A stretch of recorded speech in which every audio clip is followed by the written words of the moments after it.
L'histoire commence avec Ryo, à qui un ange annonce sa mort dans un accident avec Truck-kun, mais qu'il va renaître. Ryo se demande quoi faire dans sa nouvelle vie, mais l'ange lui dit qu'il est libre de vivre comme il veut, alors il veut juste une vie paisible.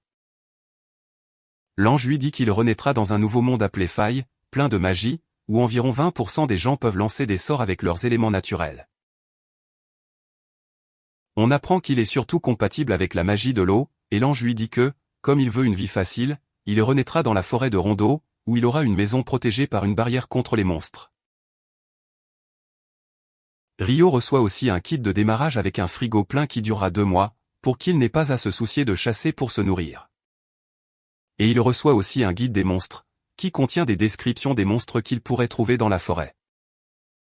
Il décide de tester sa magie, alors il sort et crie une incantation, ce qui fait apparaître une sphère d'eau dans sa main.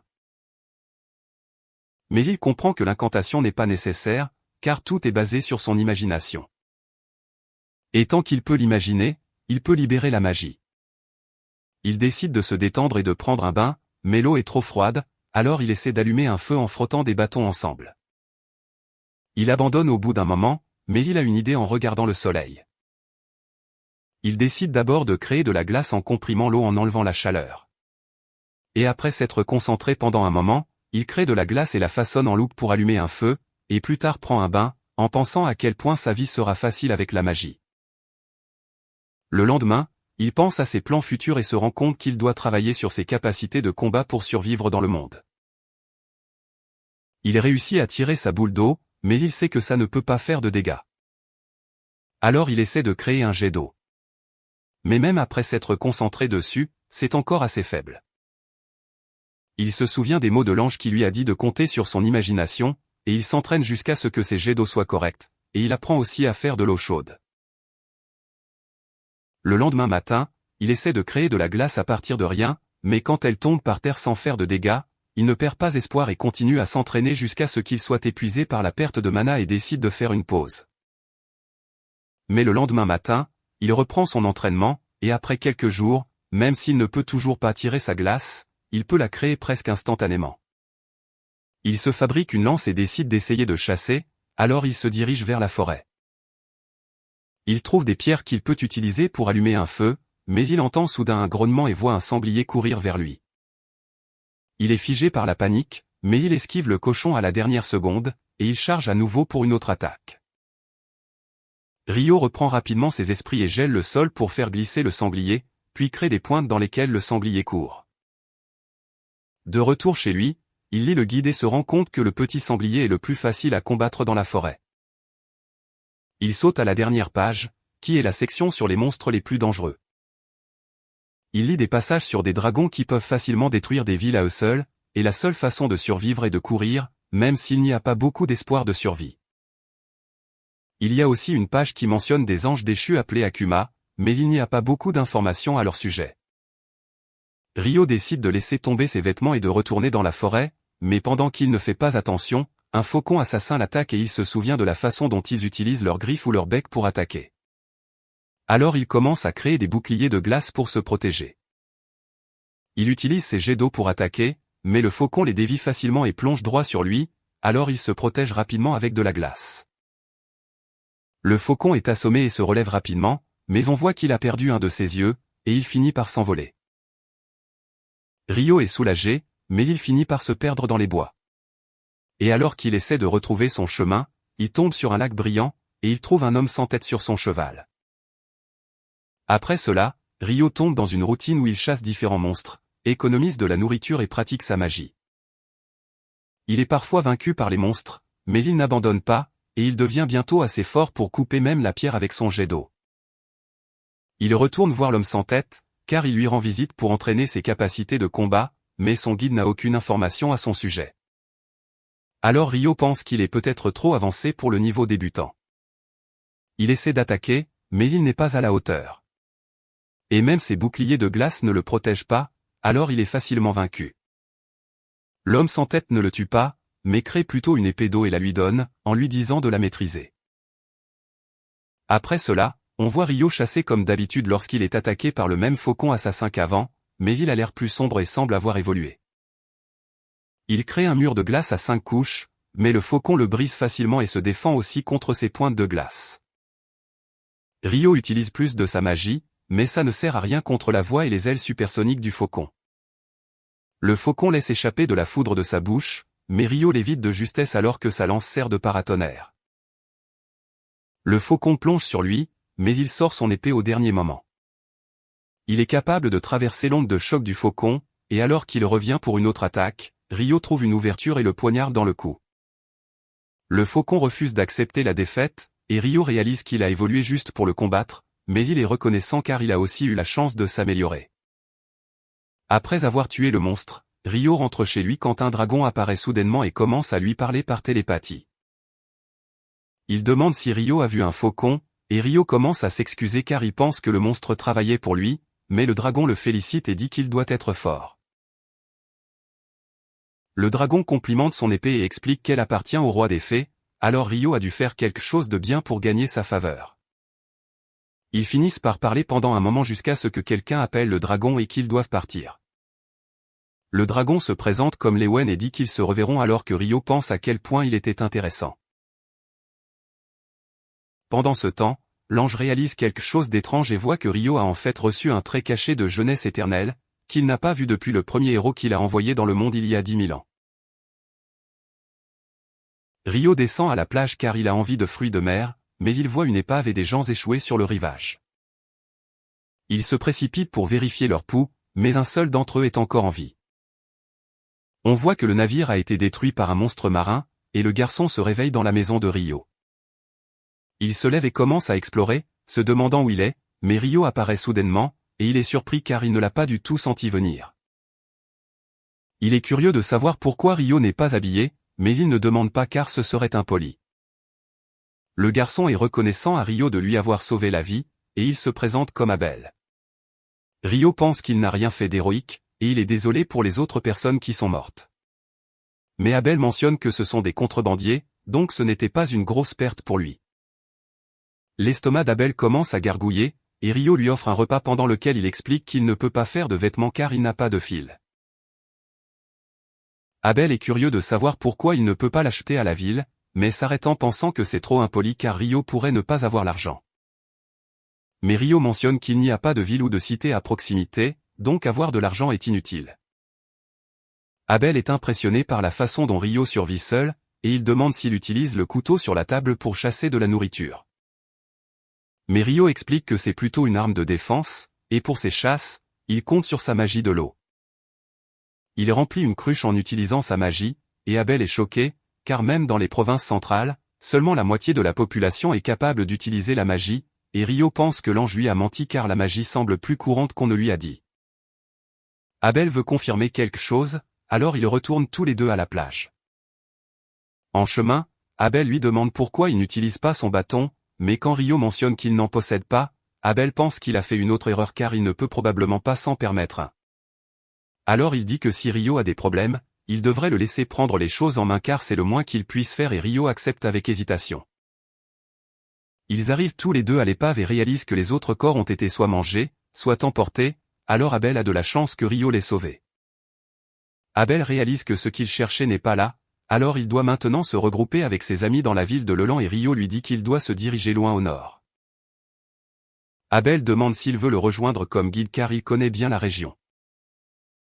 Rio accepte, mais avant de partir, il doit d'abord s'occuper de quelques affaires. Et la nuit, il attache son épée et sort en disant à Abel qu'il doit dire à quelqu'un qu'il sera absent pendant un moment. Abel pense qu'il rend peut-être hommage à un être cher, mais Rio va voir le roi des fées et lui parle de sa nouvelle aventure tout en le remerciant pour sa formation. Puisque c'est leur dernière session, il promet de se battre encore plus fort et de porter quelques attaques. Mais même avec toute sa force, Rio n'est pas capable de le vaincre. Rio remercie à nouveau le roi des fées, et alors qu'il retourne au lac, il utilise sa magie pour donner à Rio une robe spéciale. Le lendemain matin, Rio et Abel commencent leur voyage, et Rio dit au revoir à sa vie paisible pour un temps. Alors qu'il s'enfonce dans la forêt, il rencontre un sanglier, et Abel prend les devants. Il charge et utilise sa compétence d'empalement total, qui perce un trou dans le corps du monstre. Rio est impressionné et Abel explique que les gens qui n'ont pas de magie utilisent des compétences de combat. Ils continuent leur voyage et tombent sur des hommes lézards, mais décident que ça ne vaut pas la peine de se battre. Alors ils partent discrètement et changent de chemin, mais Rio sent que quelqu'un les suit. Abel se prépare, mais Rio veut s'occuper d'eux en utilisant sa magie. Les lézards sortent de derrière l'arbre, et Rio les abat facilement tous avec sa glace. Après le combat, Abel se demande comment il peut lancer autant de sorts à la fois, car un vieux mage du vent lui a dit qu'ils ne peuvent lancer qu'un seul sort à la fois. Rio pense que la différence pourrait être dans le type de magie et conjure de l'eau pour qu'ils boivent. Il se dirige vers un champ ouvert où Rio mentionne qu'il n'a jamais vu le type d'argent qu'Abel a. Alors qu'Abel explique que les provinces centrales ont leur propre argent. Pendant qu'il marche, il traverse accidentellement un champ de golems, et Rio réalise qu'un vrai golem est différent de ce qu'il avait en tête. Abel charge et utilise sa compétence d'empalement total, mais c'est inutile car il peut se régénérer.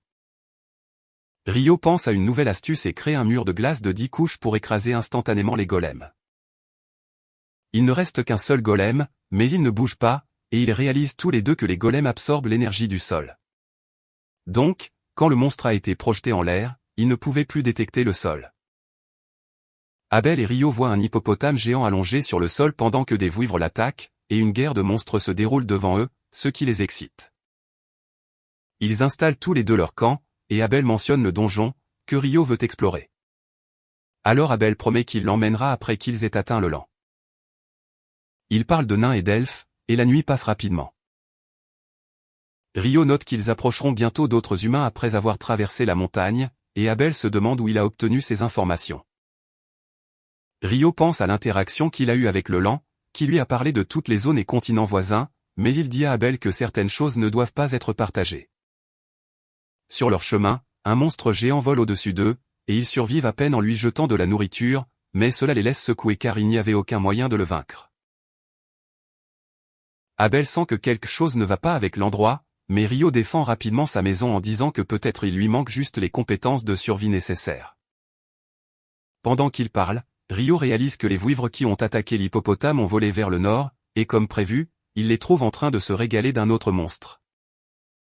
Abel note qu'ils sont trop nombreux à gérer car il faudrait généralement 20 personnes pour les chasser ensemble, et même dans ce cas, il y aurait probablement des victimes. Mais Rio n'écoute pas et pense qu'ils peuvent les clouer au sol. Il part, forçant Abel à le suivre, et Rio crée des lances de glace qui les maintiennent au sol.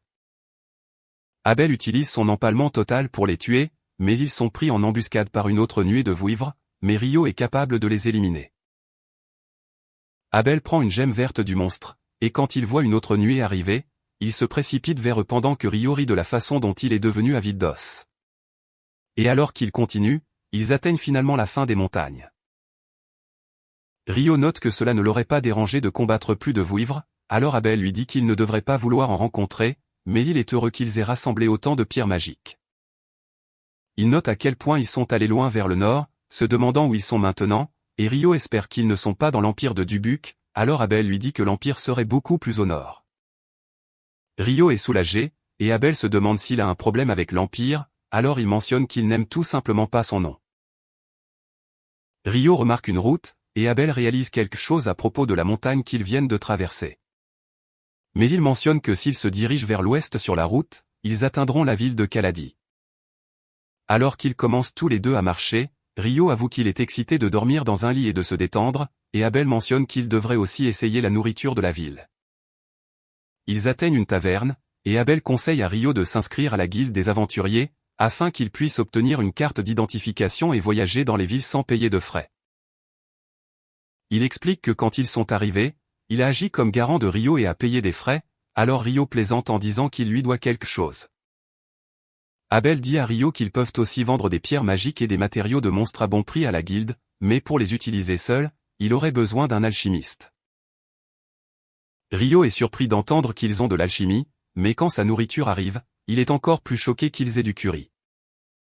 Il pense qu'avec d'autres histoires de réincarnation, il serait impossible d'en trouver ou prendrait des années à recréer, alors il n'arrive pas à croire que cela existe déjà dans ce monde. Il prend une bouchée et il ne peut pas s'en empêcher, alors il en commande à nouveau en espérant que l'un est aussi du curry. Le lendemain, Rio ne cesse de s'extasier sur le curry, se demandant si Abel lui cache d'autres secrets, mais il se tait et détourne la conversation. Ils continuent à marcher jusqu'à ce qu'ils atteignent une colline, et Abel désigne la ville de Loun et les champs de blé. Alors qu'il s'approche de la porte, le garde repère immédiatement Abel et mentionne qu'il était inquiet car tout le monde pensait qu'il avait disparu, alors Abel explique que Rio l'a sauvé. Abel paie les frais d'entrée et montre sa carte, et Rio est heureux pour lui qu'il soit enfin chez lui. Alors qu'Abel et Rio se dirigent vers la guilde, Abel explique que si un aventurier de rang B le recommande, il peut commencer à un grade OD. Rio est impressionné qu'il soit ainsi au gradé, et Abel explique en outre qu'un rang plus élevé signifie qu'il peut accepter plus de quêtes qui lui rapporteront de meilleures récompenses. Ils arrivent à la guilde, et quand les aventuriers voient Abel, ils sont tous heureux qu'il soit en sécurité. Rio réalise à quel point il est célèbre et veut s'écarter de son chemin, alors il part, mais il rencontre une elfe à l'extérieur. Ils s'arrêtent tous les deux pour se regarder, et l'elfe reconnaît que la robe de Rio appartient au roi des fées, et que le roi devait apprécier Rio pour lui avoir fait un tel cadeau, mais elle est pressée, alors elle espère le revoir. Abel ramène Rio à l'intérieur et le présente comme le héros qui l'a sauvé, et tout le monde l'accueille et le remercie. Abel emmène Rio à la réceptionniste et espère que Rio pourra commencer au rang D, mais elle est surprise car personne de l'épée écarlate n'a jamais recommandé personne auparavant. Alors il mentionne que Rio est spécial. La réceptionniste explique que pour l'inscription, ils ont besoin d'une preuve de force, et Abel demande à parler directement au maître de guilde, alors ils attendent dans la salle de réunion. Le maître de guilde fait irruption dans la pièce et est soulagé qu'Abel aille bien. Abel note que Rio est le vrai héros, alors le maître de guilde se présente comme Hugh et montre sa gratitude envers Rio pour sa bravoure, mais il se sent mal à l'aise à cause de toute cette flatterie. Hugh demande une preuve du pouvoir de Rio, alors Abel lui montre les pierres magiques qu'il a collectées. Il regarde la couleur et la taille de celles-ci et reconnaît qu'elles appartiennent à des vouivres, alors il demande s'ils avaient toute une armée pour les vaincre. Mais Abel lui dit que ce n'était que d'eux qui chassaient les monstres des montagnes maléfiques. Il explique à Rio que quand il a vu la route de Kaladi, il a reconnu où il était, et Hugh leur dit que la légende raconte que personne n'est jamais sorti vivant des montagnes, et même les aventuriers les évitent, mais il fait confiance à Abel et accepte la recommandation de Rio. Un groupe d'autres aventuriers fait l'irruption, et ils sont également soulagés de voir Abel. Alors il s'excuse auprès de ses amis, Lynn, Warren et Ria de les avoir inquiétés. Hugh demande à la réceptionniste d'apporter tout l'équipement nécessaire à son bureau et demande à Ria de le suivre, mais Abel l'interrompt et dit qu'il veut lui montrer quelque chose, alors Ria devrait l'attendre à la réception. Hugh explique à Rio que le groupe d'Abel, l'épée écarlate, est le groupe le plus populaire de la ville, et Rio se demande s'il peut vraiment être un cher allié si facilement. Hugh lui dit qu'il aime Abel, mais il sait aussi qu'Abel n'est pas assez puissant pour tuer des vouivres seuls, ce qui signifie que Rio est talentueux et qu'il a même le physique d'un guerrier. La réceptionniste se présente comme Nina et commence l'entretien. Elle demande quel est son élément de magie et où il est censé vivre, mais puisqu'il vient d'arriver dans la ville, il peut rester 300 jours à la guilde après son inscription. Nina demande s'il connaît les donjons, et comme elle le voit excité, elle lui dit qu'ils offrent un cours sur les donjons et l'inscrit pour le prochain cours.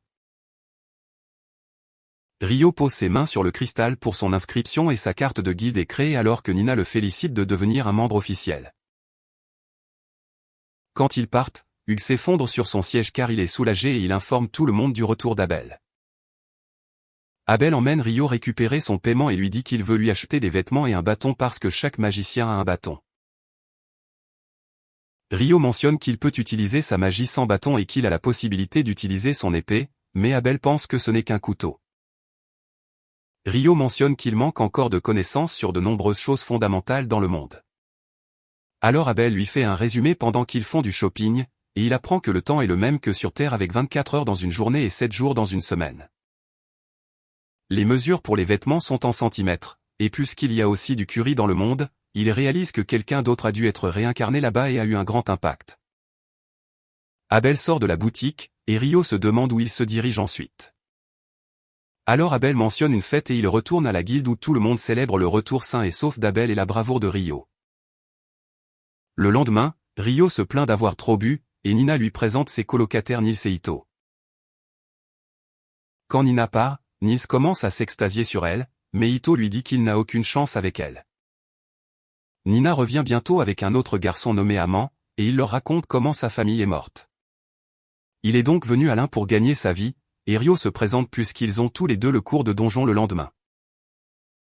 Pendant ce temps, Abel raconte à ses amis la magie de Rio, mais il pense que ce qu'il décrit est impossible. L'un note que la magie ne peut être invoquée qu'autour du lanceur, donc invoquer de la glace à distance et la laisser tomber sur un monstre n'a pas de sens, mais Abel est sûr de ce qu'il a vu. L'un lui rappelle également que les vouivres ont une barrière de vent autour d'eux qui dévie la magie, il n'est donc pas possible de les tuer avec de la magie. Mais Réa se souvient qu'il y avait une personne qui était capable de faire quelque chose de similaire.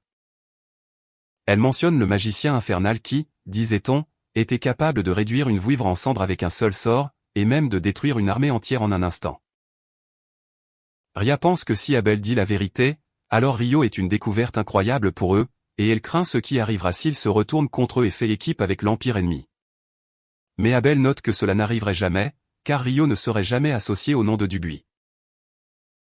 Après avoir étudié pendant 6 jours, le cours d'introduction de Rio et Amand se termine, et ils découvrent l'essentiel de l'exploration de donjon.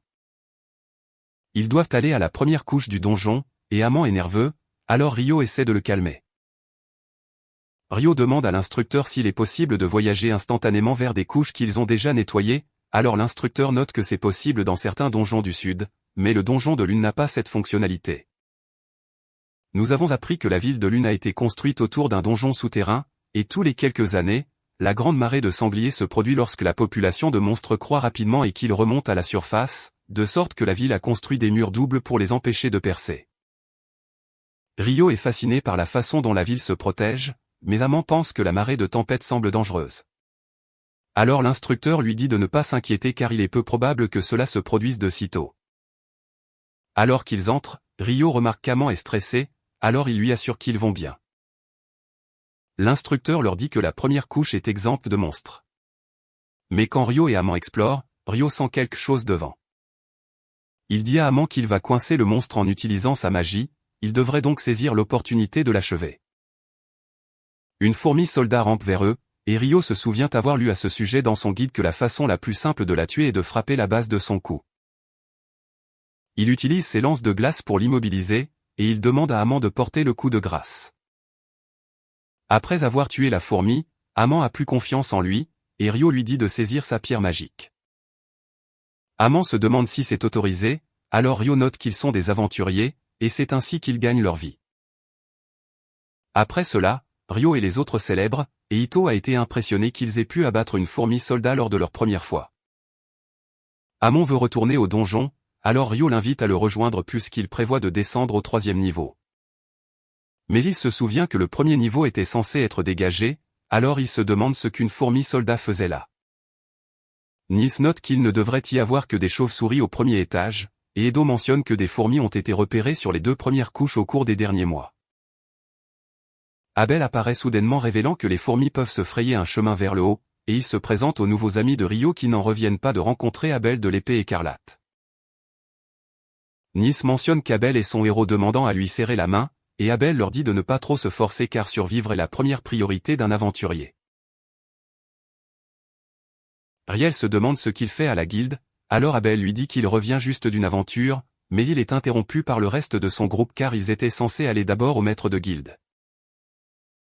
Abel dit qu'il ne faisait que guider les nouveaux aventuriers, mais Lynn dit à Warren de le saisir et il est emmené. Lynn fixe soudainement Rio, mais Rio la rappelle et ils vont tous trouver le maître de guilde. Ria dit à Lynn que c'est impoli de fixer, mais elle s'intéresse simplement à Ria puisqu'il est censé être un magicien incroyable, et Ria ne peut nier qu'elle est curieuse aussi. Alors Abel note qu'ils verront bientôt à quel point il est fort. Le lendemain, Amand et Rio retournent au donjon, et ils utilisent la même stratégie où Rio bloque les monstres, et Amand les achève. Alors qu'ils font une pause, Rio note que le style de combat d'Amand est similaire à celui d'Abel, alors il se demande qui lui a appris à se battre. Et Aman explique qu'il a étudié sous un homme nommé Kiro, qui a étudié dans l'une des principales écoles de la capitale royale à Pléum. Rio est convaincu qu'Aman sera capable d'atteindre le niveau d'Abel, et Amand se demande comment il sait se battre à l'épée alors qu'il est magicien. Mais Rio ne veut pas mentionner le roi des fées et dit juste qu'il avait un mentor il y a quelque temps. Amand est prêt à continuer à explorer, mais Rio lui dit de se détendre et de développer son endurance, car même un combattant talentueux comme Abel pratique sa forme tous les jours. Le lendemain, Ryo va à la bibliothèque pour trouver plus d'informations sur l'alchimie, et le bibliothécaire lui recommande un guide du débutant et un livre de cuisine. Après avoir lu pendant un moment, il pense qu'il a besoin de ses propres copies s'il veut apprendre plus en détail, mais il s'inquiète du coup. Alors qu'il y pense dehors, il y a soudainement une éclipse solaire qui assombrit tout. Ryo remarque que tout le monde a disparu et a une mauvaise sensation. Il est soudainement touché par une explosion de feu, mais il parvient à se protéger avec un bouclier de glace. Un démon marche vers Ryo en demandant comment un humain a été mélangé dans le monde, mais pense que cela n'a pas d'importance car elle va se débarrasser de lui. Ryo se rend compte qu'elle doit être une Akuma, alors il pense à s'enfuir, mais se rend compte que ce n'est pas possible car il semble être dans une sorte de dimension alternative. La fille lui lance une autre explosion de feu, alors il se protège rapidement, mais elle enchaîne avec une lance de vent à son cœur. Ryo survit grâce à sa robe, et la fille reconnaît qu'elle vient du roi des fées, alors elle se demande ce qu'il a fait pour gagner sa faveur. Puisque sa magie ne fonctionne pas, elle décide d'utiliser son épée et Ryo sort la sienne. Ils semblent être à égalité, alors la fille essaie d'utiliser sa magie, mais Ryo est plus rapide et l'annule avec une lance de glace. Ryo contre-attaque avec un barrage de glace, alors la fille les fait fondre avec son feu et crée des murs de pierre pour arrêter le reste. Mais les jets d'eau de Ryo passent à travers et parviennent à le toucher. Ryo charge, mais il remarque que la blessure de la fille guérit, et il finit par être repoussé dans un bâtiment. La fille est soudainement entourée d'eau, et lorsque celle-ci entre en contact avec sa peau, l'eau bout instantanément et la brûle. Elle s'enterre rapidement pour s'échapper, et lorsqu'elle a récupéré, elle émerge excitée car c'est la première fois qu'un humain lui fait ressentir une vraie douleur. Elle note qu'elle aimerait continuer à se battre contre lui, mais son temps est écoulé car l'éclipse est sur le point de se terminer. Elle est sûre qu'ils se feront face à nouveau, se présentant comme Léonore, et elle disparaît soudainement. Ryo est soulagé, mais il se rend compte qu'il doit devenir plus fort car sans sa robe, il serait mort. Il décide d'aller acheter les livres qu'il voulait à la bibliothèque, et il est surpris par la quantité d'argent qu'il y a sur son compte. Il se souvient qu'Abel lui a dit que les pierres qu'ils ont obtenues des vouivres étaient précieuses, mais il n'arrive pas à croire qu'elles valaient vraiment autant. Il retourne dans sa chambre, et il est surpris que ses amis ne soient pas là. Il entend une agitation à l'extérieur et voit les autres battus au sol. Ryo utilise sa magie pour éliminer 4 des brutes, et Nel lui parle de Dan qui était leur ancien colocataire. Dan suppose que Ryo doit être faible au corps à corps puisqu'il est magicien, alors il charge sur lui. Mais Ryo s'occupe facilement de lui, et il suggère qu'ils prennent tous un bain chaud ensemble pour se détendre. Ito guérit son épaule, et il peut dire que Ryo a subi une attaque sérieuse, lui disant qu'il a eu de la chance que le coup n'ait pas été porté à son cœur. Alors Ryo révèle que l'attaque était censée le tuer, mais il l'a esquivé à la dernière seconde et ses amis se demandent avec qui il aurait pu se battre. Il leur dit que c'est une longue histoire, alors il la leur racontera une autre fois car il veut juste se détendre pour l'instant. Le lendemain, Amon et les autres retournent dans le donjon, et après avoir vaincu un archer gobelin, Nis pense qu'ils devraient revenir car les archers gobelins ne devraient pas apparaître au 5e étage. Ils notent qu'ils ont déjà gagné assez d'argent pour la journée, alors ils ne devraient pas tenter le diable, et Amon souhaite que Ryo soit avec eux. Pendant ce temps, à l'extérieur de la ville, Ryo pense à la façon dont Léonore était plus rapide que lui, grâce à sa magie du vent, alors il veut améliorer sa mobilité. Il pense à utiliser son jet d'eau comme propulsion car cela l'aide à se déplacer sous l'eau, mais lorsqu'il essaie de fabriquer de la glace et d'utiliser les jets pour se propulser, il bouge à peine, alors il devient déçu. Il pense à doubler la quantité de jets d'eau, mais décide de se rendre d'abord à la bibliothèque pour en savoir plus sur l'Akuma et l'alchimie. Pendant ce temps, Lin recherche dans tous les livres de sort quelque chose de similaire au cube de glace géant de Ryo, mais elle ne trouve rien, même dans les textes interdits. Alors elle pense que ce doit être un sort original, mais cela signifierait qu'il est au même niveau que le magicien infernal. L'elfe que Ryo a rencontré précédemment nommé Sarah apparaît et mentionne qu'il est rare pour elle de voir Lens étudier à la bibliothèque. Sarah pense à l'aider, mais mentionne qu'elle doit partir car elle a une réunion. De retour à la guilde, Nils a du mal à parler à Nina, alors Ito lui dit qu'ils ont trouvé des archers gobelins au 5e étage. Après que Nina a vérifié la pierre magique qu'ils ont obtenue, elle se précipite pour informer le maître de guilde qui est également surpris car les archers gobelins ne sont pas censés apparaître avant le 10e étage, ce qui pourrait être un signe du grand sanglier des marais. Il convoque donc l'épée cramoisie et la brigade blanche pour une réunion d'urgence. Quand Abel arrive, il n'est pas ravi d'apprendre que la brigade blanche a également été appelée parce qu'il a du mal à parler à leur chef Phelps. Quand ils vont voir le maître de guilde, Phelps est déjà là, alors Abel fait de son mieux pour se contenir. Hugh leur parle de la situation, leur demandant d'enquêter sur le donjon, et Abel se demande si un archer gobelin est vraiment apparu au 5e étage. Hugh mentionne la pierre magique que le groupe d'Amon a collectée, donc il est sûr de l'information. Il leur demande de vérifier les signes du sanglier des marais puisque le dernier remonte à 10 ans, et leur offre 100 pièces d'or d'avance, et 200 autres à leur retour. Phelps se demande ce qu'ils devraient faire s'ils constatent que la marée a commencé, alors Hugh leur dit qu'ils ne vont qu'obtenir des informations et devraient se retirer pour l'en informer afin qu'ils puissent fermer les doubles murs et faire venir les chevaliers régionaux. Le lendemain, Rio dit à ses amis qu'il va à la bibliothèque Nord car elle contient des documents plus avancés sur l'alchimie. Ito mentionne que seules les encres de cerf et plus peuvent entrer, mais ce n'est pas un problème pour Rio. Amon s'enquiert des textes interdits qui y sont conservés, ce qui excite Rio. Alors Ito précise que seules les encres de cerf peuvent y accéder. Quand Rio arrive à la bibliothèque Nord, il la trouve beaucoup plus grande et se rend compte qu'il aura besoin d'aide pour localiser les livres qu'il veut car il ne peut pas directement s'enquérir de l'Akuma. Et en se promenant, il rencontre Sarah à nouveau. Pendant ce temps, l'épée cramoisie et la brigade blanche se préparent à entrer dans le donjon, mais Abel a un mauvais pressentiment. Il demande donc à Laine d'utiliser sa magie du vent pour scanner le premier étage, et elle découvre qu'il y a des centaines de monstres qui les attendent.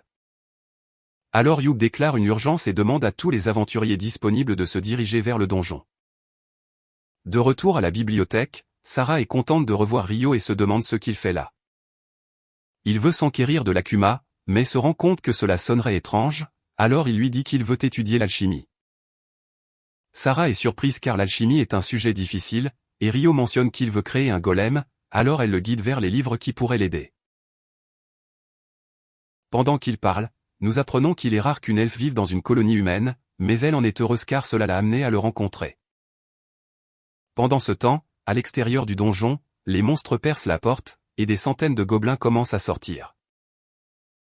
Les aventuriers tiennent la ligne, tirant des flèches et lançant des boules de feu sur eux, mais il y a juste trop de gobelins, alors Hugh s'inquiète. Abel dit à Laine de conserver son mana, mais il commence à manquer de flèches. Nils arrive juste à temps avec plus de flèches et leur livre un message de Hugh, leur disant qu'ils devront combattre le boss après que les plus petits gobelins ont été vaincus. Après quelques heures, les gobelins ont finalement été éliminés, alors Hugh ordonne à l'épée cramoisie et à la brigade blanche de trouver le boss. Ils sont confrontés à 3 généraux gobelins, et Abel réalise qu'il doit y avoir un roi gobelin dans le donjon. Il décide que lui et Phelps prendront chacun un général, tandis que Rhea et Shena s'occuperont du 3e car ils doivent les tuer avant que le roi n'arrive. Alors que la bataille commence, Abel réussit à couper le bras de l'un des généraux, alors il pense qu'ils seront capables de s'en occuper. Mais il sent soudainement un danger et ordonne à tout le monde de se baisser car une puissante entaille de vent traverse soudainement tous les généraux gobelins, mais tout le monde va bien grâce à l'avertissement d'Abel. Le roi gobelin émerge, alors Abel et Phelps se précipitent pour l'attaquer. La lance de Phelps n'est pas capable de percer l'armure du roi gobelin, mais Abel utilise sa technique d'ombre parfaite pour esquiver les attaques du roi, et il réussit à porter un coup. L'attaque d'Abel n'est pas assez forte pour tuer le roi gobelin, mais il s'y attendait et appelle Link qui a chargé son sort de balle de vent, et c'est suffisant pour éliminer le roi. Tout le monde célèbre la victoire, et Phelps est impressionné qu'Abel ait prédit comment les choses allaient se passer et ait fait charger son sort à Link depuis le début. Rio retourne à la guilde des aventuriers, mais il se demande pourquoi tout le monde fait la fête. Et nous voyons Hugh dans son bureau où il souhaite pouvoir boire avec les autres. Mais il est trop occupé avec sa paperasse, et il pense que les chercheurs de la capitale vont se présenter pour enquêter sur ce qui s'est passé même si le donjon sera scellé pendant un mois. Rio réalise que tout le monde célèbre la fin de la Grande Marée, et Nils parle de la façon dont Abel était cool quand il a combattu le roi gobelin. L'un demande à Rio s'il peut vraiment créer des murs de glace dans les airs, alors il explique qu'il le peut. Mais note que c'est difficile à réaliser, et il lui a fallu un certain temps pour apprendre l'astuce.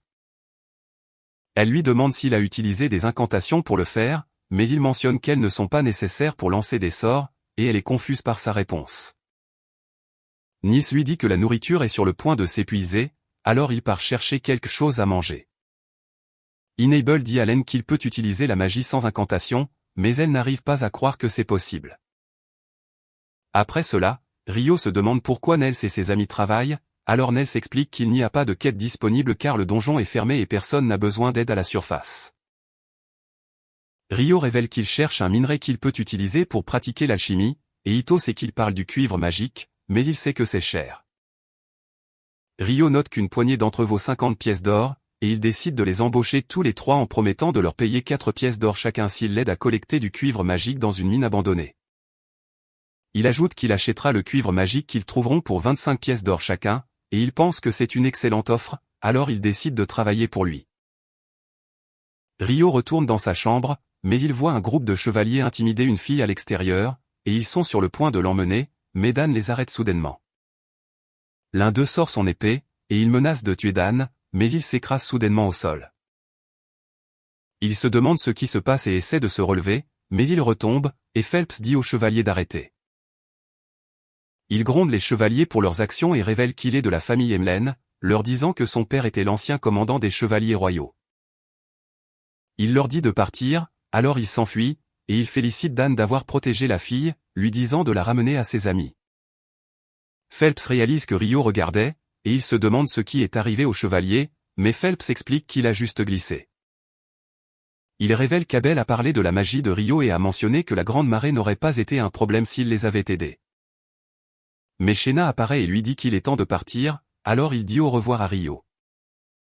Ce soir-là, Abel rejoint Rio pour le dîner et il donne sa commande au serveur, mais Rio se demande pourquoi il est seul, pensant qu'il doit aller dans le quartier des plaisirs après le repas. Mais il dit à Rio de se détendre car d'autres personnes pourraient écouter, alors Rio pense qu'il évite le sujet car il est amoureux de quelqu'un. Il pense que ce doit être Rio et Abel le nie fortement, mais Rio pense qu'il ment. Il demande à Abel pourquoi il est seul, alors il explique qu'il a besoin de l'aide de Rio. Et il se promène dans le quartier alors qu'Abel révèle qu'il doit s'occuper des chevaliers royaux corrompus. Mais Rio voit des hommes suspects dans une ruelle, et il décide de les suivre, mais ils se font soudainement prendre en embuscade par des hommes encapuchonnés. Alors Rio utilise ses yeux tombants pour les assommer. Abel réalise qu'ils ont un outil alchimique, et Rio veut le garder, mais Abel note qu'ils en ont besoin comme preuve. Il réalise que ce sont des aventuriers de Rance et d'un endroit appelé Jeu Clair, et il décide de les remettre aux gardes qui se chargeront de l'enquête. Pendant ce temps, Phelps se promène dans la ville, mais les chevaliers de Pluto le suivent car ils veulent se venger. Mais ils réalisent soudainement qu'ils ne peuvent pas bouger, et nous voyons Shena derrière eux alors qu'elle utilise son sort d'enfer pour les incinérer. Le lendemain, nous voyons Hugh parler à un homme nommé Clive, mais il est en colère car Clive veut ouvrir le donjon, et il exige même de la nourriture et de la protection. Mais il explique que le ministre des Affaires intérieures leur a donné pleine autorité sur l'équipe, donc Hugh doit se conformer à leurs exigences. Mais il note que Clive est déraisonnable. Un homme nommé Arthur dit à Hugh qu'ils apporteront des provisions des villes voisines, afin que les réserves de nourriture de la guilde ne soient pas affectées. Mais Clive dit à Hugh qu'il doit encore rouvrir le donjon, alors il accepte de le faire, mais note que la guilde ne sera pas responsable au cas où quelque chose de grave arriverait à leur équipe. Il leur dit qu'ils peuvent embaucher des aventuriers pour la protection, mais les avertit que personne ne connaît l'état du donjon depuis qu'une grande marée s'est produite. Rio rencontre une fille nommée Nathalie, qui le supplie de l'emmener à la guilde des aventuriers car elle doit livrer une lettre. Elle la montre à l'épée cramoisie, et Abel réalise que les magiciens de la cour demandent du soutien pendant qu'ils enquêtent sur le donjon. Mais il note que la raison pour laquelle le donjon est censé être fermé est qu'un groupe de rangs a disparu il y a des décennies lorsqu'ils sont entrés dans le donjon après une marée. Rio pense qu'il devrait simplement s'en tenir à l'écart, et il part chercher quelque chose à manger pendant que Nathalie se présente aux autres. Lynn réalise qu'elle vient d'une famille de grands mages d'eau, alors elle demande à Nathalie si elle connaît un sort qui invoque des murs de glace dans les airs. Mais elle se demande si c'est même possible de faire ça. Alors Ria révèle que Rio peut le faire et Nathalie n'arrive pas à y croire, tandis qu'Abel note qu'il ne devrait jamais combattre Rio car il ne ferait pas le poids face à lui. Mais Abel dit à Nathalie de chercher Rio si elle a des ennuis et lui indique où le trouver. les aventuriers se préparent à entrer dans le donjon et Arthur montre à Abel un détecteur de mana lui disant que tout ce qu'il détecte sera transmis à l'équipe d'analyse. Il dit à son groupe qu'il est temps de bouger et note qu'ils n'iront que jusqu'à la 3e couche, tandis qu'Arthur mentionne qu'il compte sur eux. Pendant ce temps, Rio parvient à trouver du cuivre magique et il pénèle et ses amis qui sont contents de la récompense. Ita a été surpris que le donjon soit de nouveau ouvert, mais Rio note que seuls les rangs serfs et supérieurs sont autorisés à entrer, donc Nels et ses amis réalisent qu'ils ne sont pas inclus. 3 jours plus tard, nous avons appris que l'équipe a exploré cette couche, mais elle n'a toujours rien à montrer. Alors Abel pense qu'ils doivent aller plus loin. Il voit un groupe d'hommes de l'Université Royale Centrale, et Ria note qu'ils opèrent selon la théorie selon laquelle les monstres du titre bord venaient d'en dessous de la 38e couche. À la guilde des aventuriers, Hugh dit aux aventuriers de rang E et F qu'il a besoin de leur aide pour obtenir de la nourriture d'autres villes. Mais Rio lui demande la couleur des pierres magiques qui ont été récupérées pendant le titre bord, alors il révèle qu'elles sont toutes pâles.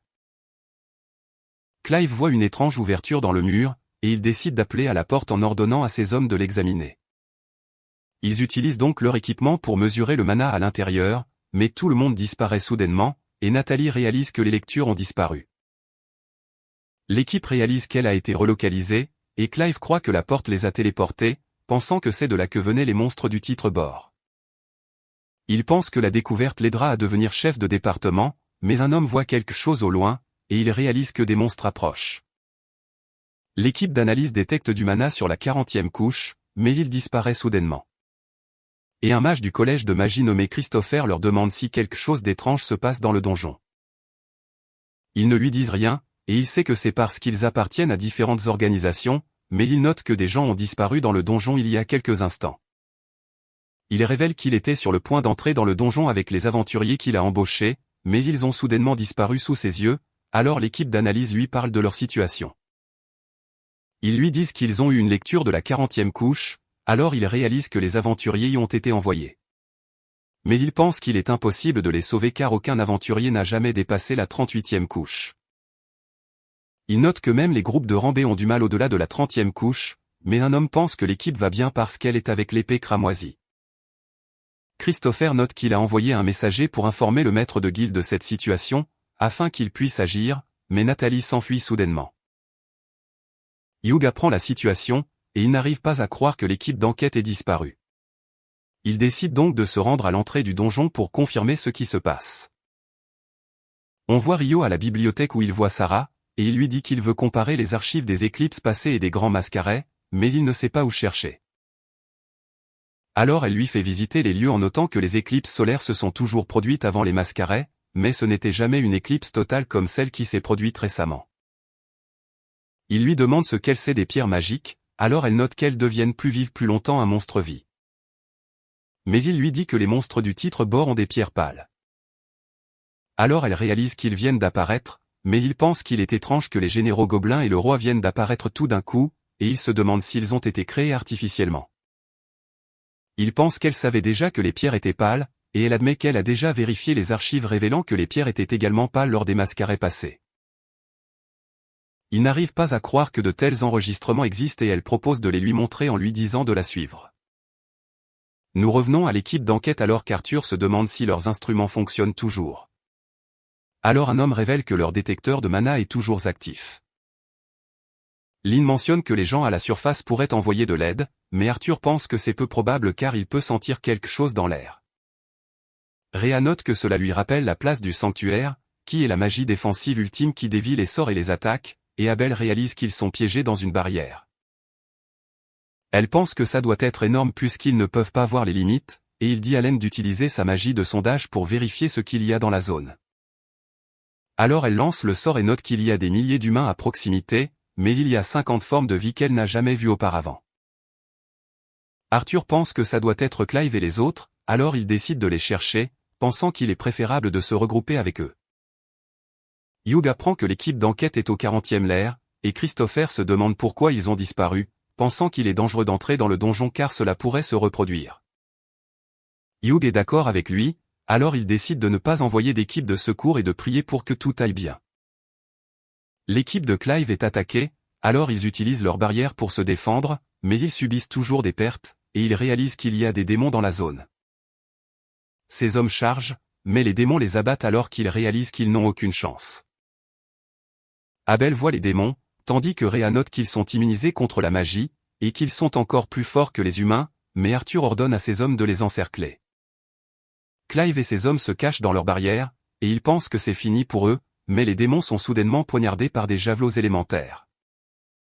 Rhea n'arrive pas à croire que la magie a fonctionné sur eux car ils sont censés être immunisés contre les sorts, mais Arthur note que ce n'est pas confirmé. Il pense que les mages peuvent surmonter les défenses du diable s'ils travaillent ensemble, et ils continuent d'attaquer avec leur magie. Mais il réalise qu'ils manqueront de mana avant de vaincre les démons. Arthur note que les mages sont presque à court de mana, alors Abel mentionne qu'ils doivent passer au combat au corps à corps, disant à Warren de mener la charge. Ils se précipitent en avant et abattent les démons sur leur chemin, alors Arthur réalise que l'épée cramoisie est à la hauteur de sa réputation.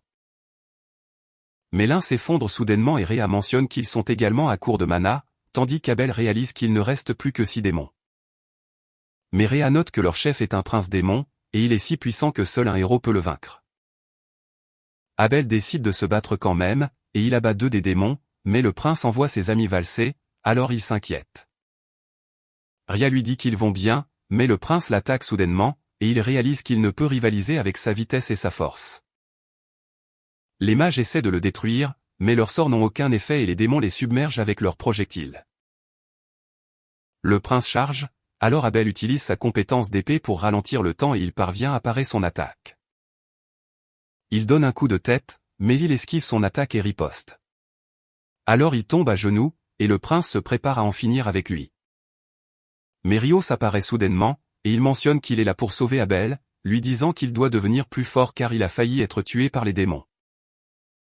Rio mentionne qu'il va s'occuper du prince, alors Abel l'avertit qu'il est puissant car c'est un seigneur démon immature. Mais il note qu'il est faible, et il utilise son jet d'eau pour abattre les démons alors qu'il s'approche du prince démon et se prépare à l'affronter. Nous voyons que Nathalie lui a parlé de la situation, alors il crée une carte de glace et l'emmène à la porte où il lui demande pourquoi elle l'a cherché. Alors elle note qu'Abel lui a dit de le trouver chaque fois qu'elle a besoin d'aide, et il est heureux qu'Abel ait dit cela en lui disant qu'il va gérer les choses. Il se précipite vers l'entrée et les gardes essaient de l'arrêter, mais il utilise son mur de glace pour forcer son passage. Il sait que l'équipe d'enquête est à la 40e couche, mais il ne veut pas prendre les escaliers, alors il utilise ses jets d'eau pour traverser les couches. Nous revenons au présent alors que Rio se prépare à frapper et que le prince démon charge, mais il parvient à lui couper la tête. Abel est impressionné par son geste, mais le prince prend sa tête et la remet en place.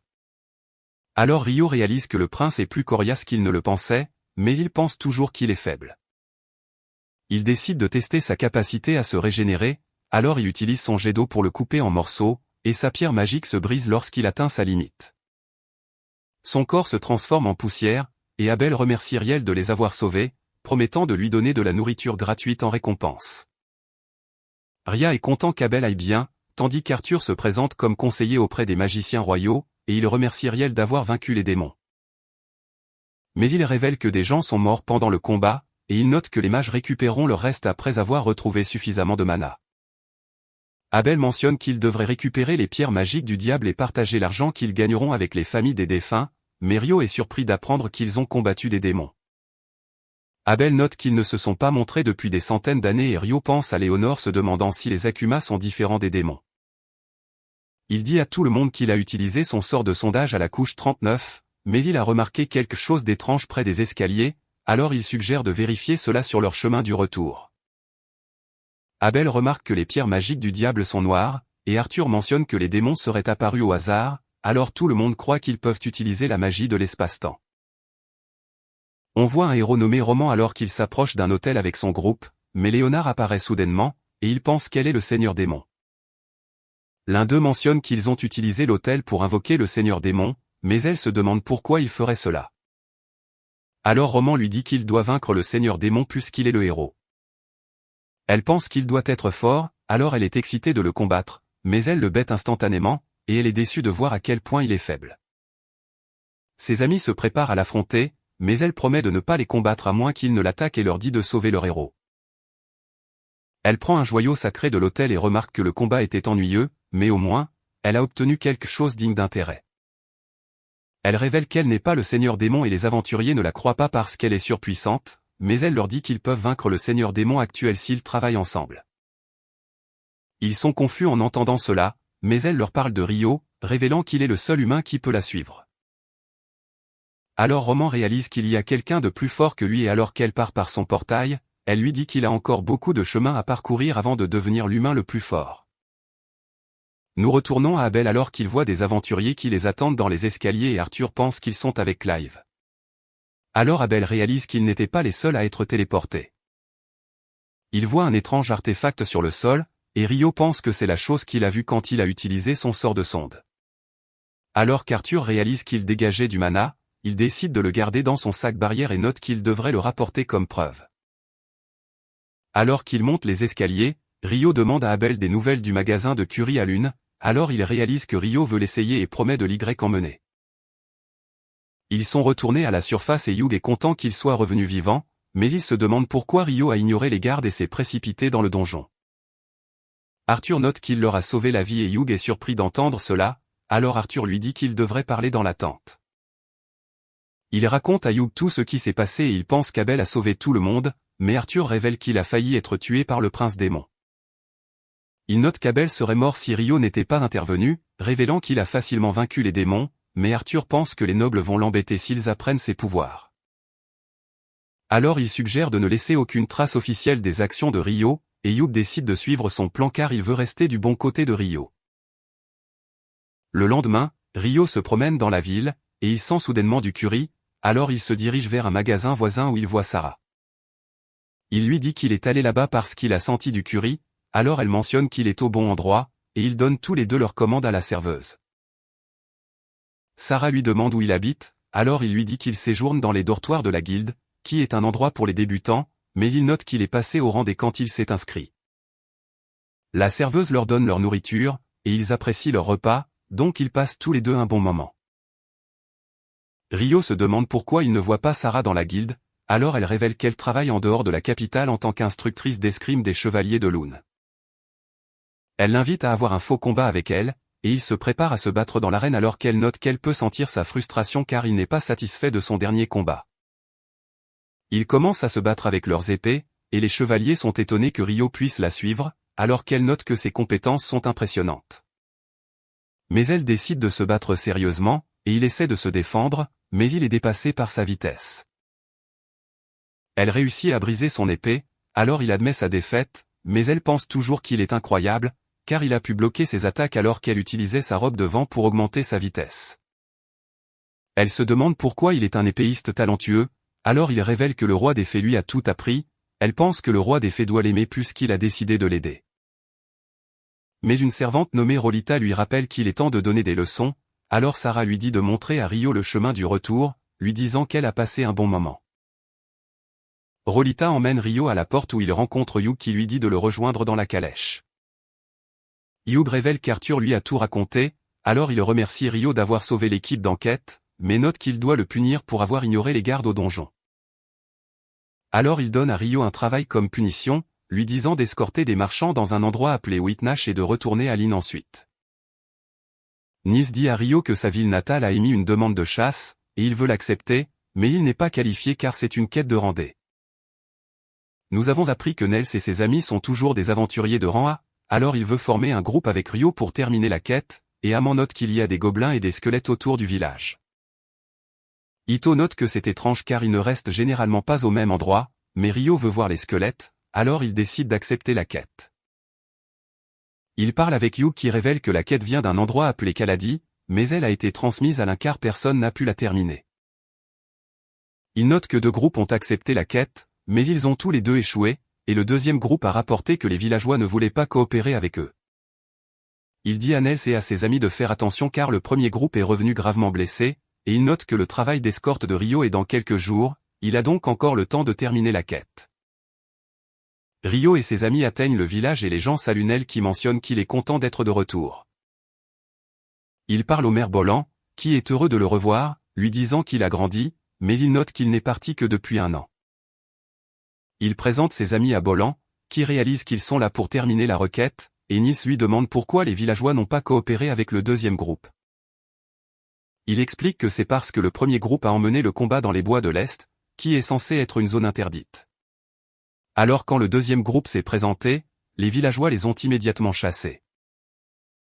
Ryo se demande pourquoi les gens ne sont pas autorisés dans les bois de l'Est, alors Nils explique que c'est à cause du secret du village, leur disant qu'ils ne peuvent pas entrer sans l'approbation du conseil. Ce soir-là, le frère de Nils, Nilois révèle que Nils a toujours voulu quitter le village, mais leurs parents sont décédés. Alors Nils a dû rester dans leur maison pour s'occuper de lui jusqu'à ses 18 ans. Les amis de Nils ont réalisé qu'il était une personne attentionnée et il les rejoint soudainement révélant que le conseil leur a donné la permission de chasser. Il révèle que le village a 2 secrets et note que le premier est sa bête gardienne, qui vit dans les bois de l'Est. Alors Ryo est curieux de savoir si elle est possédée par un dieu maléfique. Nils révèle que le deuxième secret est leur sanctuaire, mais il explique que l'aîné leur en parlera, ils doivent donc attendre jusqu'à demain. Le lendemain, Bolan leur montre la zone où il a trouvé les gobelins et il voit des empreintes sur le sol, alors Nils pense que la tanière des gobelins doit être à proximité. Ryo sent 10 gobelins approcher et note qu'ils seront là dans 5 minutes, alors il suggère de leur tendre une embuscade et de suivre le survivant jusqu'à leur tanière. Nous voyons les gobelins se promener dans les bois lorsque Ryo les gèle soudainement et ses amis les éliminent. L'un d'eux retourne en courant à sa tanière, mais Ryo utilise sa glace pour geler tous les gobelins et ses amis les achèvent.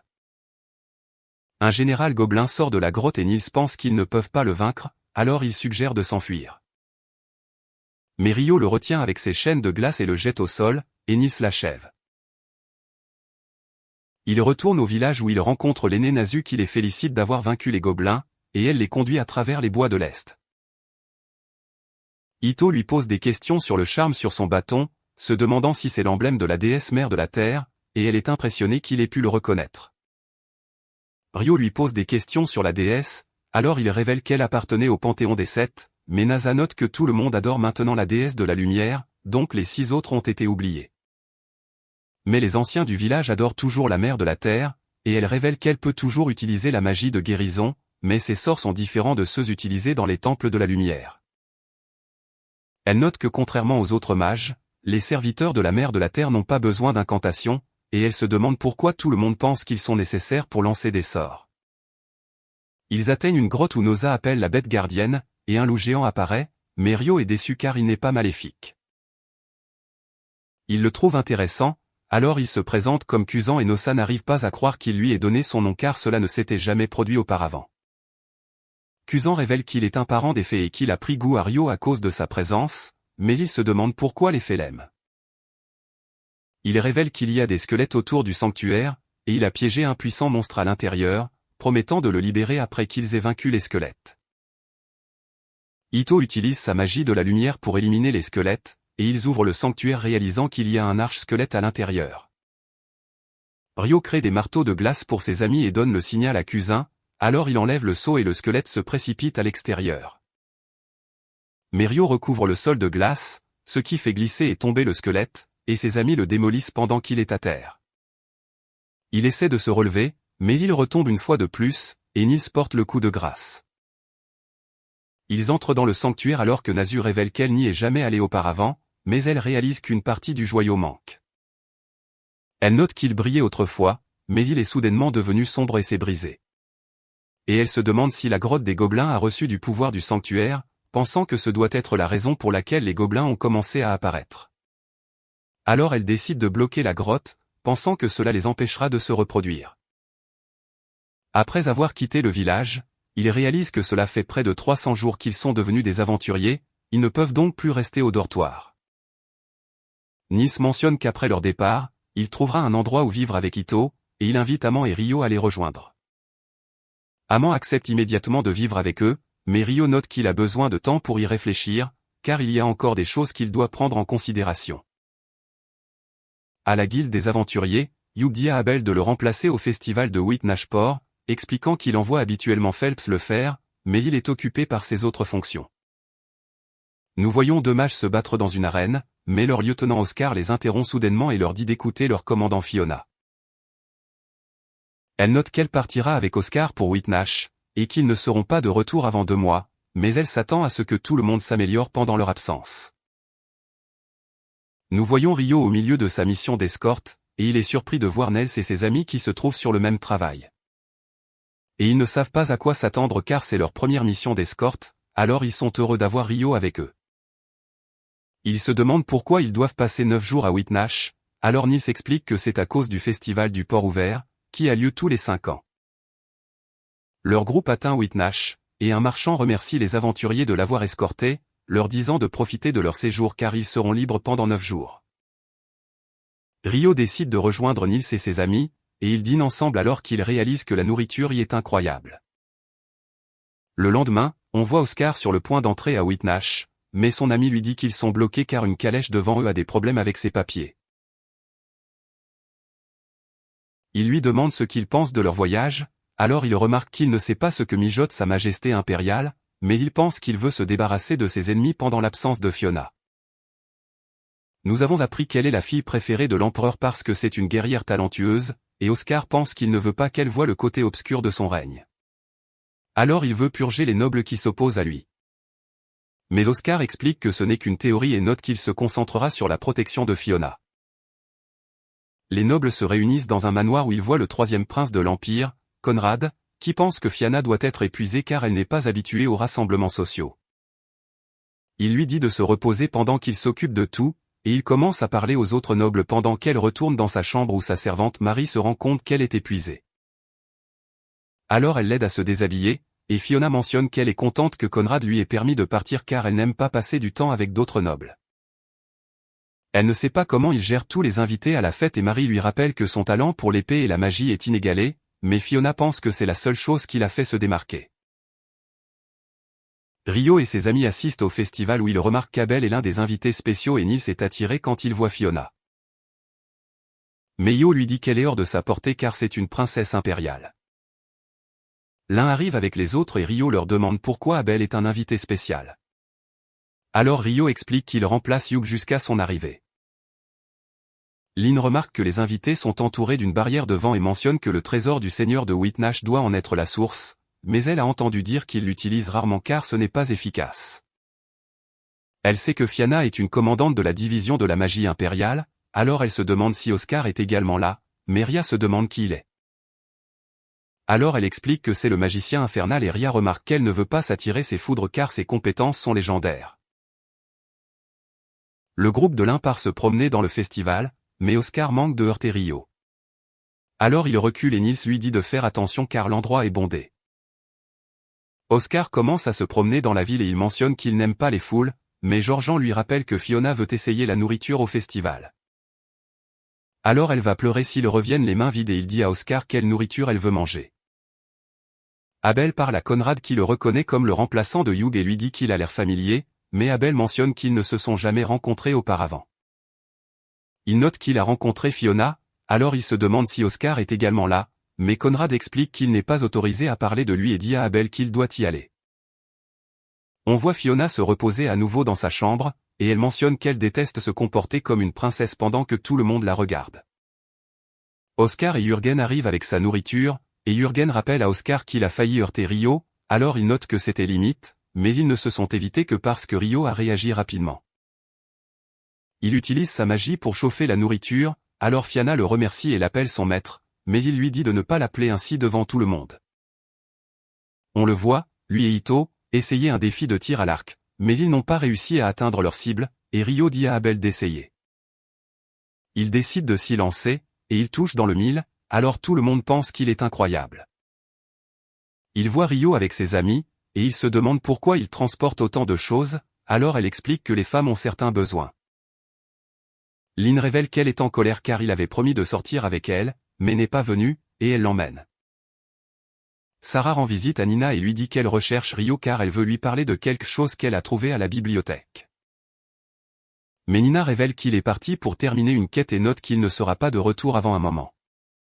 Alors Sarah devient triste en se demandant quand elle le reverra. On voit Rio regarder les gens se préparer pour une course, mais Nils n'est pas content de voir Dan et il commence à se disputer pendant qu'Ito remarque une prêtresse nommée Sacha réalisant qu'elle est dans l'équipe de Dan. La course commence et Fiona se demande pourquoi les aventuriers ont une course séparée. Alors Marie explique qu'ils sont autorisés à s'attaquer, mais Georgian note qu'utiliser la magie est contre les règles. Mil et Dan se battent pendant la course, et ils sont sur le point d'atteindre la ligne d'arrivée, mais leurs armes se cassent, et ils prennent les compagnons de leurs compagnons pour continuer le combat.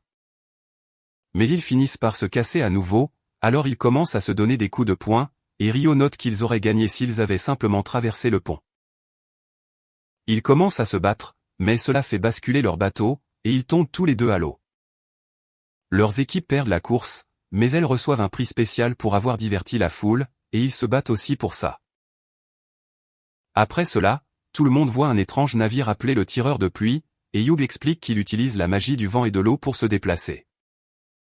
Nils pense que c'est incroyable, et Hugh souhaite qu'il fonctionne bien car ils ont dû dépenser des milliards juste pour le construire. Ito vérifie un magasin d'armes et il regarde une arbalète en pensant qu'il peut l'utiliser pour soutenir ses amis pendant qu'ils sont en première ligne. Le commerçant lui montre une arbalète à répétition et alors qu'il l'essaie, il se rend compte qu'elle est parfaite, alors il décide de l'acheter. Ce soir-là, Abel assiste à une fête en tant que remplaçant de Hugh, car il est déjà rentré chez lui et Conrad présente Abel à Fiona, révélant qu'elle est sa petite sœur. Abel ne se sent pas en sécurité car il ne porte pas son épée, mais il pense que tout ira bien car une barrière protège tout le monde. On voit le trésor qui est utilisé pour créer la barrière, mais la personne qui le garde se rend compte qu'il ne canalise plus le mana et la barrière disparaît. Il est soudainement attaqué par un groupe d'hommes, tandis que Fiona se rend compte que quelque chose ne va pas et il y a soudainement une explosion dans le jardin. Dans un flashback, on voit Oscar avec son maître rasant qui lui apprend à forger une épée et Oscar pense qu'il est incroyable car il travaille dans la forge depuis des heures, mais il n'est toujours pas fatigué. Oscar rentre chez lui et il utilise sa magie pour allumer le feu pour sa mère, alors elle le remercie pour son aide. Rosson forge 3 épées et il dit au père d'Oscar, Sam, qu'il veut donner à Oscar la plus petite car il va avoir 7 ans. Razan note que c'est idéal pour s'entraîner car c'est plus léger qu'une épée ordinaire, et Oscar remercie Razan de la lui avoir donnée. Sam utilise son arc pour tuer un sanglier, et tout le monde le mange pour le dîner, mais un homme dit à Sam qu'un grand groupe de bandits va les attaquer dans quelques jours. Sam pense à s'enfuir, mais il sait qu'ils n'ont nulle part où aller, alors ils n'ont pas d'autre choix que de se battre.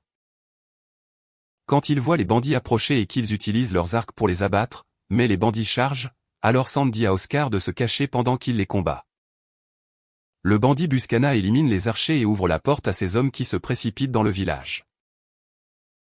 On voit Oscar se cacher avec sa mère, mais Buscana parvient à les trouver, alors sa mère essaie de les protéger, mais il la coupe facilement. Oscar lance une boule de feu, mais Buscana la tranche et le renverse, lui disant qu'il a une belle épée, mais qu'il n'est pas assez habile pour l'utiliser. Buscana se prépare à l'achever, mais Sam arrive pour le sauver, et il se rend compte que sa femme est morte, alors il se met en colère et charge sur Buscana. Il s'échappe par la porte, et Sam essaie de le suivre, mais il est soudainement touché par des flèches et Buscana l'achève. Il prend l'épée de Sam, mais son compagnon Poche lui dit qu'ils doivent y aller car une meute de loups approche.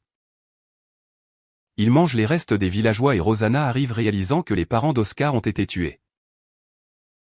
Il dit à Oscar qu'ils doivent s'échapper, mais il mentionne qu'il veut mourir car ses parents ont été assassinés devant lui. Razan lui dit qu'il doit vivre car ses parents sont morts pour le protéger, mais ils se rendent compte que les loups sont dehors. Alors Razan lui dit de s'échapper vers la rivière. Oscar s'enfuit et un loup le poursuit, mais Razan l'élimine et il reste en arrière pour combattre les loups pendant qu'Oscar s'échappe. Il parvient à atteindre la rivière, mais les loups sont sur le point de le rattraper, alors il panique et tombe à l'eau. Il se réveille plus tard dans un manoir, et il rencontre un vieil homme nommé Luc, qui révèle qu'un villageois l'a trouvé au bord de la rivière. Oscar se souvient de ce qui s'est passé, alors il commence à pleurer. Et après s'être calmé, Luc mentionne qu'il doit être béni par le dieu du feu puisqu'il a les cheveux roux. Il dit à Luc qu'il n'a nulle part où aller, alors il permet à Oscar de rester là et promet de l'éduquer après sa guérison. Il mentionne qu'il veut apprendre à se battre avec une épée car il veut devenir plus fort, mais après son retour de son entraînement, il voit que le manoir est en feu. Alors il cherche Luc, mais il découvre qu'il a été tué par un bandit, alors il craque et charge. Il parvient à blesser l'homme, mais il s'accroche à Oscar et le poignarde à travers la poitrine, lui disant qu'il n'est toujours pas assez habile pour utiliser son épée. Il se rend compte que le bandit est Buscana, et Poche lui dit qu'ils doivent y aller car les chevaliers approchent, alors il laisse Oscar mourir. Mais il parvient d'une manière ou d'une autre à survivre alors que ses cheveux sont maintenant blancs, pensant qu'il doit se venger de Potion Buscana. Nous revenons au présent alors qu'Abel parle au seigneur de Whitnash qui révèle que son manoir est plein d'artefacts insonorisés, donc personne à l'extérieur ne peut les entendre. Il dit à Abel qu'il veut avoir un cours d'introduction pour les aventuriers à Whitnash, tout comme celui qu'ils ont à Loon, et Abel pense que c'est une excellente idée car cela aide les novices à survivre dans le donjon. Le seigneur note qu'il a déjà discuté des détails avec Hugh, mais il a une proposition supplémentaire disant qu'il veut que leurs instructeurs suivent le cours de Lynn afin qu'ils se familiarisent avec celui-ci. Pendant ce temps, Oscar refuse de manger quoi que ce soit car il veut être prêt au cas où Fiona serait attaquée. Mais Marie pense que tout ira bien, car le jardin est protégé par une barrière de vent. Les nobles paniquent alors que le jardin commence à brûler, et Fiona se demande qui les a attaqués. Mais elle réalise que Conrad est blessé. Alors elle le protège avec une barrière et commence à le soigner, mais il lui dit d'arrêter car elle doit conserver son mana. Elle voit un endroit où ils peuvent s'abriter et ils décident d'y aller, mais les assassins entrent dans le jardin et massacrent les nobles. Conrad pense que le manoir a été verrouillé car personne ne vient à leur secours malgré l'agitation, et il lui dit d'appeler ses chevaliers. Alors elle utilise sa magie pour leur donner le signal, et il réalise qu'elle est en difficulté, alors il court vers le jardin. Conrad pense qu'Oscar s'occupera de tout à son arrivée, mais les assassins les trouvent, et Conrad réalise qu'ils sont les cibles de l'attaque, alors il dit à Fiona de ne pas se retenir. Oscar arrive au manoir, et il élimine les assassins sur son chemin, mais il dit à ses compagnons qu'ils doivent se dépêcher car Fiona est dans le jardin intérieur. Nous revenons à Conrad alors que les assassins chargent, mais Conrad utilise sa magie de la terre pour les empaler. Il entend quelqu'un chanter et il reconnaît le sort, alors il dit à Fiona d'utiliser sa barrière la plus forte alors qu'un mage lance sa pluie de balles. Elle réussit à invoquer sa barrière juste à temps, mais Conrad entend le mage chanter à nouveau et il ne reconnaît pas le sort. Elle remarque que le sol sur lequel il se tient est sur le point d'exploser, alors elle le repousse. Mais le mage active son sort de volcan, et elle est prise dans l'explosion. Oscar et les autres arrivent au jardin, et il la voit se faire emporter, alors il se souvient des personnes qu'il a perdues dans le passé. Elle lui dit de s'occuper de son frère, alors il ordonne à ses compagnons de protéger Conrad pendant qu'il la poursuit. Nous voyons Nils et ses amis à la plage et ils se demandent pourquoi Rio n'est pas encore revenu alors qu'il vient de partir acheter de la nourriture. Il voit soudain l'explosion et il réalise que Fiona est sur le point de tomber vers sa mort, alors Nels l'attrape avant qu'elle ne touche le sol. Il réalise qu'elle est toujours en vie, mais Ido s'enfuit en voyant des assassins, alors Amand les combat avec son épée. Ido utilise son arbalète pour en abattre un, tandis qu'Amand abat l'autre, et Nils réalise que Fiona est leur cible. Alors il suggère de l'emmener dans un endroit sûr, mais Oscar apparaît soudainement, et il leur dit de rester loin d'elle. Pendant ce temps, Rio s'interroge sur l'explosion, se demandant si c'était un feu d'artifice, mais des hommes se précipitent devant lui et font tomber sa nourriture par terre. Ito et les autres ne font pas confiance à Oscar, alors il essaie de les éliminer et Ito les protège avec une barrière, mais il atteint instantanément ses limites.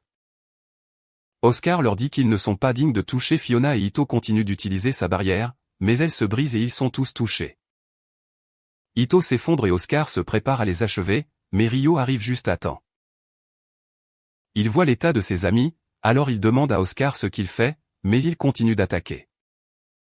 Rio le contre facilement, alors Oscar décide de s'occuper de lui en premier.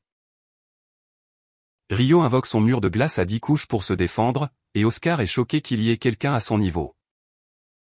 Rio se demande si c'est tout ce qu'Oscar peut faire, et il l'attaque de tous les côtés avec sa glace.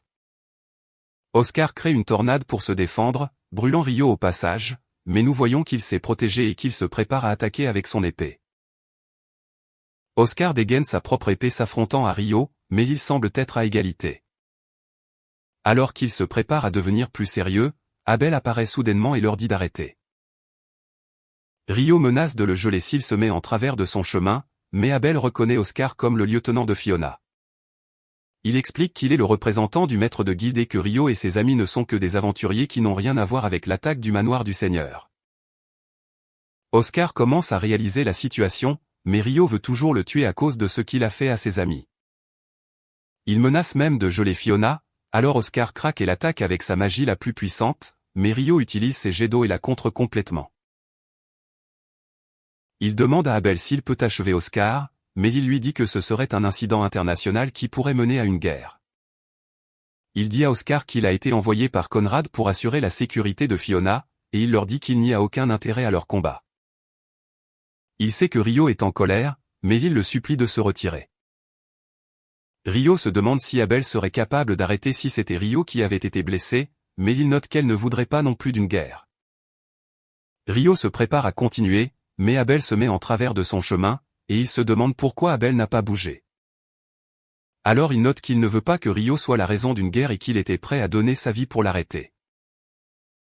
Alors Rio l'écoute finalement en rangeant son épée et Fiona est remise à Oscar. Après cela, Ida était heureux d'apprendre qu'il avait été guéri par Ria et Rio est heureux qu'ils aillent tous bien. Abel lui rappelle les problèmes qu'il a causés, mais il note qu'après le réveil de Fiona, ils ont pu éclaircir la situation et Oscar s'est même excusé. Il n'arrive pas à croire que Rio était si détendu après avoir failli déclencher une guerre, mais il dit à Ito et aux autres que Fiona veut les remercier car ils l'ont sauvé. Ils sont ravis de recevoir une récompense, mais Abel note que Rio n'a pas été inclus, alors il fait semblant de ne pas s'en soucier et note qu'il n'a eu affaire qu'au mage du feu bizarre, tandis qu'Abel n'arrive pas à croire qu'il parle du magicien de l'enfer comme ça. Ils sont tous heureux d'en avoir fini avec leur première mission d'escorte, mais Rio note que ce n'est pas fini tant qu'ils ne seront pas rentrés en toute sécurité, alors ils se préparent tous à retourner à Lune.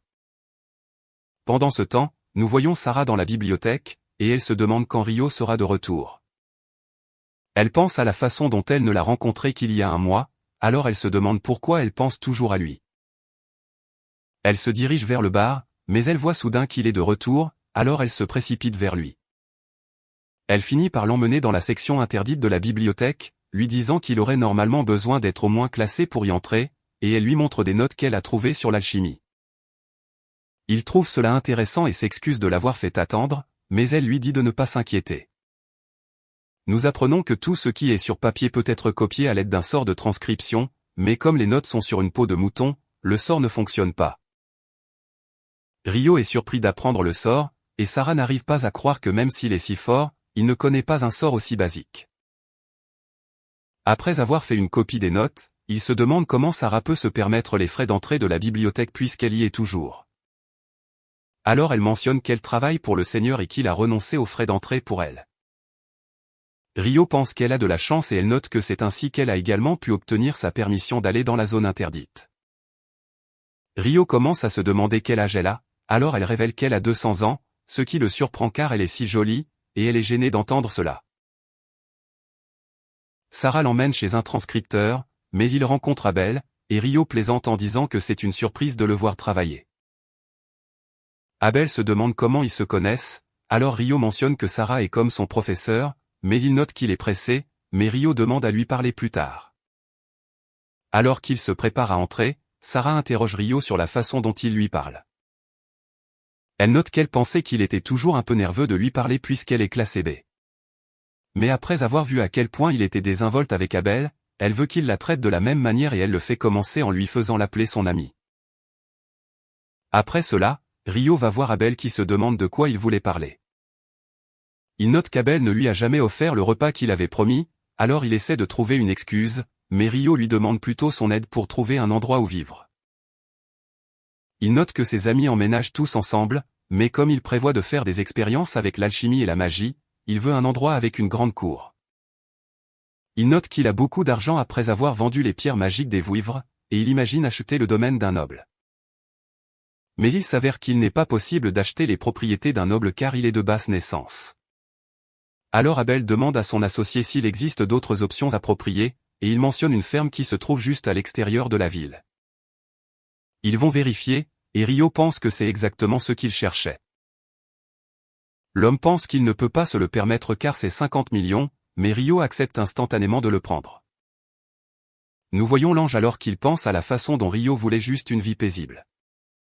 Mais en voyant tout ce qu'il a traversé jusqu'à présent, il pense que Rio a un chemin beaucoup plus intéressant devant lui. Mais c'est là que cette vidéo se termine. N'oubliez pas d'aimer et de vous abonner à la chaîne. Merci d'avoir regardé, et je vous verrai la prochaine fois.